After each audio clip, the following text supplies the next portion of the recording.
Welcome to the deep dive. Today, we're jumping right in, not just skimming the surface.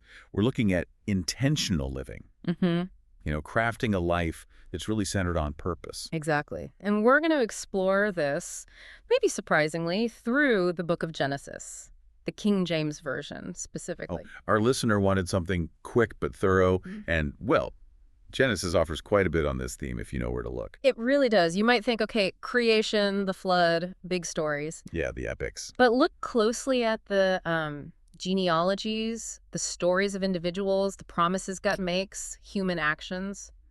There's a strong narrative about purpose woven through it all. Purpose given, purpose pursued. Teasley. So our mission here is to kind of excavate those insights. hmm How does this ancient text speak to living deliberately with intention? Hopefully we'll uncover some, moments looking at it this way. Let's hope so. Okay, so where do we begin?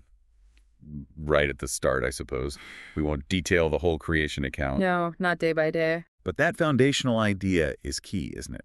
That the universe, in this telling, begins with an intentional act, a design. Absolutely. It establishes intention as like the bedrock of existence from the get-go. And that idea of order carries through, doesn't it? Even after the flood. Right, Genesis 10, the generations of Noah.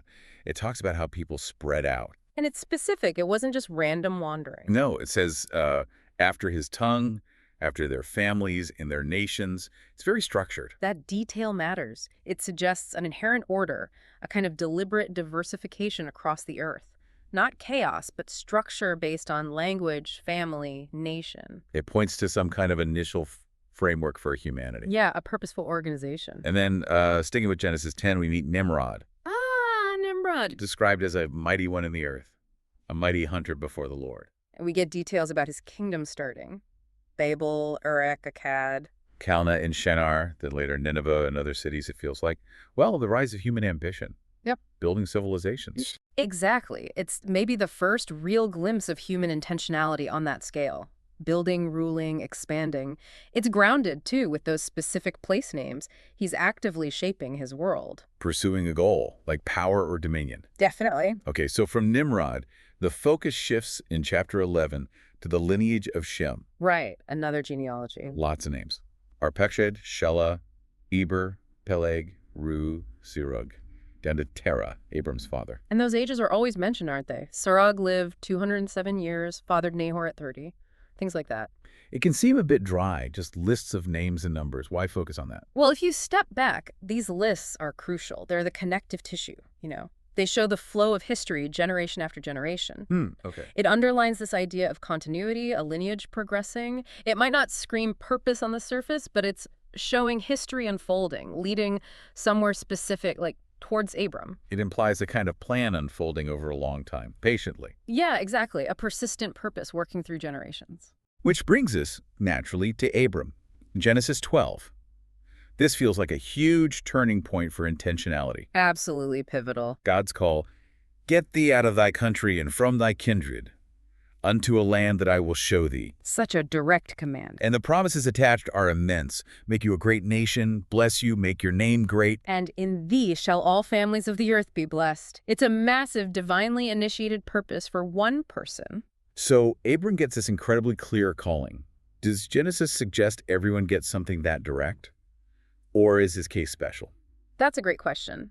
Abram's call is exceptionally clear, sort of the archetype, but I think Genesis also suggests purpose can look different for different people. Right. For some, it might be fulfilling a role within the family, within the community, contributing in less dramatic but still essential ways to that larger unfolding story.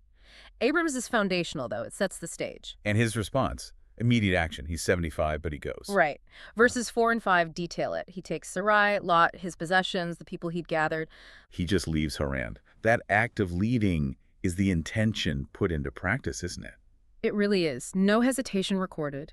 He hears the call, understands the purpose, and acts. It shows that purpose often demands a decisive step, leaving the familiar behind. But it's not smooth sailing, even with a divine mission. Famine hits. Yeah, Genesis 12, later verses, he has to go down to Egypt. And this leads to that whole difficult situation with Sarai pretending she's his sister. Right. It feels jarring. Here's this chosen guy making ethically questionable choices under pressure. It really highlights the human element, doesn't it? Having a grand purpose doesn't mean you're exempt from challenges or, frankly, from making mistakes. The path isn't usually straight. Shows the complexities. Definitely. Does having a purpose make you perfect? Clearly not, based on Abram. Then we get the separation from Lot in Genesis 13. They've become too successful almost. Their flocks and herds are too numerous for the land to support them together. Conflict brewing. And Abram's response is quite generous. He lets Lot choose first. He prioritizes peace, seems like. Lot chooses the plain of Jordan, which looked greener, more prosperous. And Abram stays in Canaan. Which reinforces his connection to the promised land, right? Even though Lot took what looked like the better deal short term, Abram sticks with the long-term purpose tied to that specific place. Sometimes purpose means sacrifice or letting go of immediate gain. Seems so. And right after Lot leaves, God reaffirms the promise to Abram. Genesis 13 again. An even bigger vision this time. All the land in every direction. Descendants like the dust of the earth. Countless. And that instruction, arise, walk through the land in the length of it and in the breadth of it, makes it feel very real, very tangible. It does. It's encouragement, maybe, after the separation. A reminder of the concrete nature of the promise and Abram's role in it. And then Genesis 15 takes it up a notch with the formal covenant ceremony. Oh, yeah, that's intense. The animals. Heifer, she-goat, ram, birds, all prepared as instructed. And that vision. The smoking furnace and burning lamp passing between the pieces. Powerful imagery. Very ancient Near East covenant style, apparently. Super serious binding agreements. It formalizes everything. And it details the boundaries of the promised land from the river of Egypt to the Euphrates. Listing the peoples currently there. No ambiguity. This is the defined purpose, laid out in detail for his descendants. A sealed deal, you could say? But again, the human element complicates things. Genesis 16, the birth of Ishmael. Right. Sarai can't conceive, so she offers her handmaid, Hagar. And Abram agrees. They try to maybe help the promise along through their own means. Seems like it. But it leads to conflict, and then the angel's prophecy about Ishmael.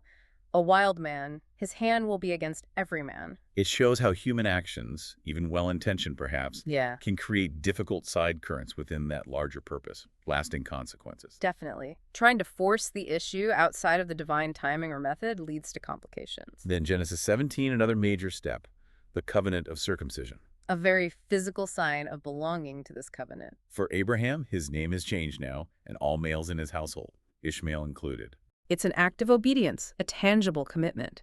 And the name change itself signifies a new identity tied to this purpose.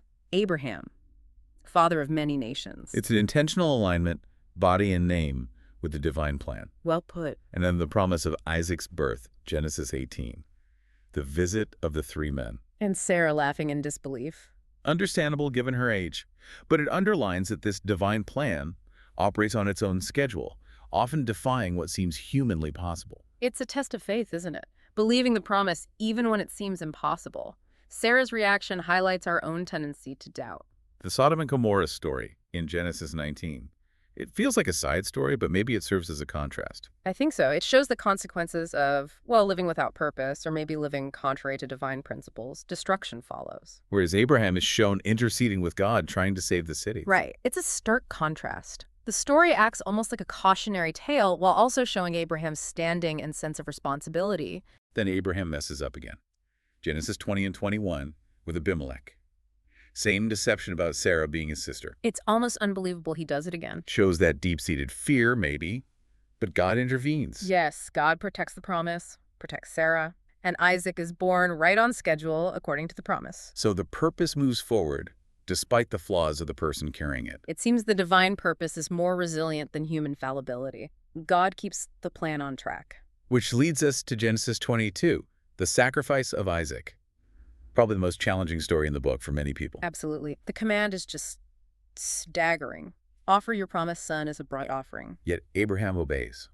He prepares, he travels, he builds the altar. Right up to the last moment. And then the angel intervenes. The ram is provided. Yeah. And the covenant is reaffirmed, even stronger than before. It's the ultimate test of trust and obedience to that divine purpose, however incomprehensible it seems. Radical faith. And it results in this profound confirmation. The naming of the place, Jehovah-Jireh, the Lord will provide. It encapsulates that idea that provision comes even in the darkest moments if you're aligned with the purpose. There's a brief mention, end of Genesis 22, about Nahor's family, including Rebecca. Seems random. Not at all in hindsight. It's setting the stage for the next step, foreshadowing. Ah, finding a wife for Isaac, Exactly. These little details often link parts of the bigger story. which flows right into Genesis 24.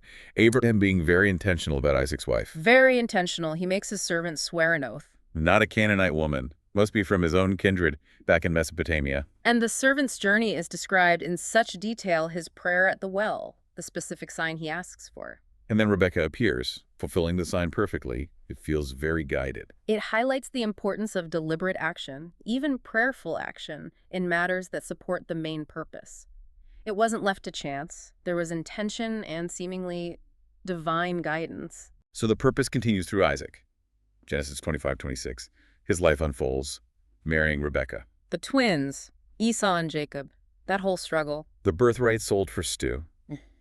Isaac trying to bless Esau, but blessing Jacob instead. Right, deception again playing a role. It shows the continuation of the lineage isn't simple. Human choices, rivalry, manipulation, it's all mixed in. But the covenant promise keeps moving forward, even if messily. Seems to be the pattern. Then Jacob's journey, Genesis 28, fleeing Esau, and he has that dream at Bethel. The ladder to heaven, angels ascending and descending. And God speaks to him directly, renewing the promises given to Abraham and Isaac. It's Jacob's personal encounter with the divine purpose, and his vow there shows his own commitment, his recognition of this moment. But his path isn't easy either.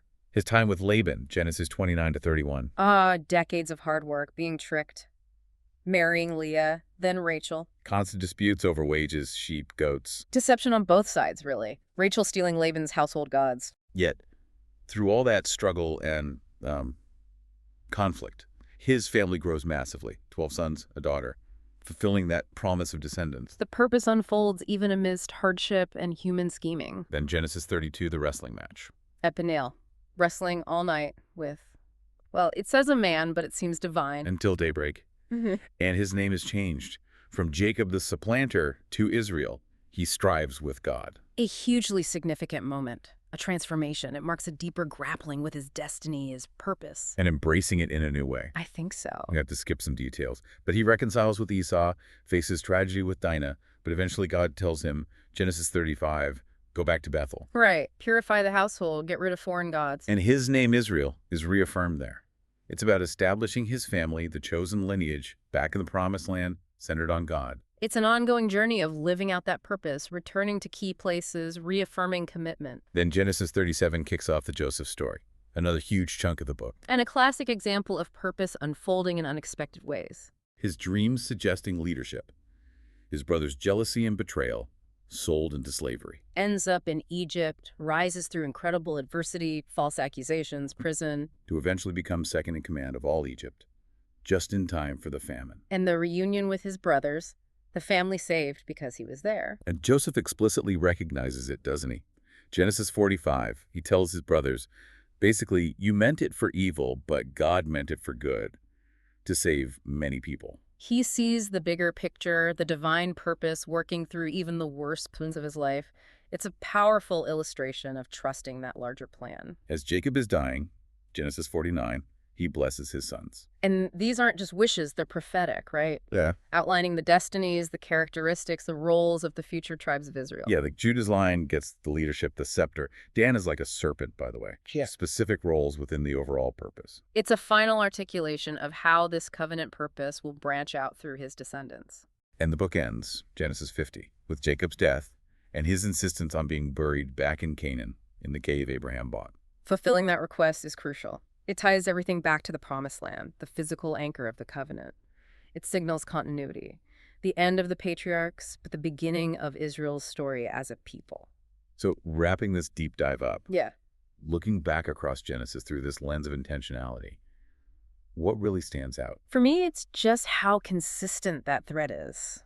Despite all the detours, the human failings, the strange stories, there's this constant sense of movement towards a defined goal. From creation's design to the specific promises to the actions people take, sometimes aligning, sometimes resisting. It's all driving forward. Yeah, and my aha moment is how things I might have skipped over before, like the genealogies, the land boundaries, even Nimrod cities, they aren't just filler. They actually scaffold this whole structure of unfolding purpose. They matter. Right. They ground the promises and the actions in specifics. It really makes you think about how purpose is established and how it plays out individually and collectively in these texts. So maybe a final thought for you, our listener, to chew on. If we look at Genesis and see purpose revealed even in unexpected places, through trials, over generations, what parts of your own life, maybe the ordinary bits or the confusing turns, might actually be part of a larger sense of purpose that's still unfolding? That's a deep question to ponder. It is something to think about. Thanks for joining us for this deep dive.